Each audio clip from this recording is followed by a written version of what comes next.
Praise lord. దేవుని ఘనమైన నామమునకు మహిమ కలుగును గాక. ప్రభువు నామమున మీ అందరికీ హృదయపూర్వక వందనాలు. ఈ ఉదయకాలము దేవుని వాక్యాన్ని విందాం.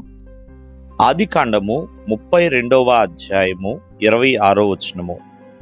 ఆయన తెల్లవారుచున్నది గనుక నన్ను పోనిమ్మనగా అతడు, నీవు నన్ను ఆశీర్వదించితేనే గాని నిన్ను పోనీయనెను. ప్రియులరా, ఇక్కడ యాకోబు మరి చక్కగా రాత్రంతా కూడా ప్రార్థన చేస్తున్నాడు. ఒంటరిగా మరి దేవునితో పోరాడుతున్నాడండి. ఒక మాటలో చెప్పాలి అంటే మరి ఎంతగానో దేవునితో పెనుగులాడుతున్నాడు. మరి దేవునితో పెనుగులాడే ప్రార్థన మరి ఎందుకోసము అంటే దేవుని యొక్క ఆశీర్వాద కోసమండి.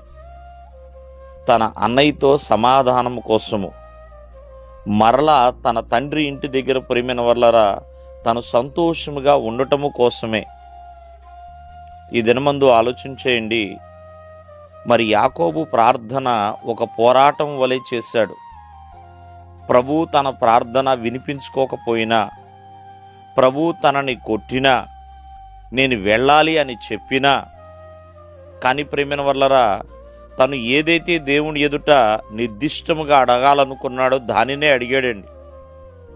నీవు నన్ను ఆశీర్వదించితేనే గాని నేను నిన్ను పోనివ్వను అన్నట్లుగా.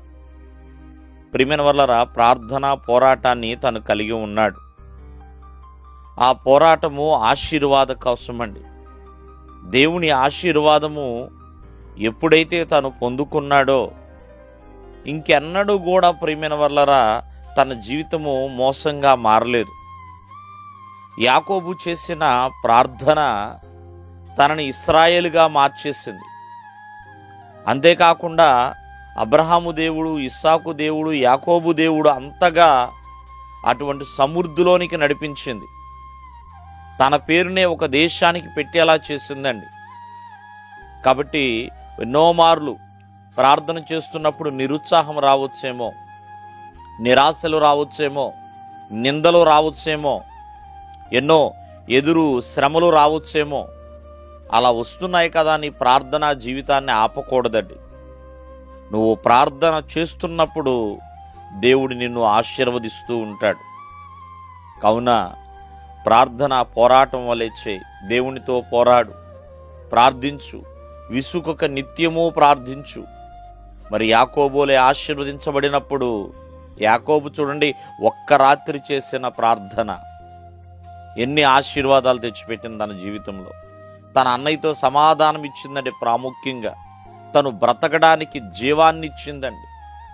అంతేకాకుండా ఒక ఉన్నతమైన స్థితిలోనికి నడిపించింది. దేవుడు మిమ్మల్ని ఆశీర్వదించునుగాక. ఆమేన్.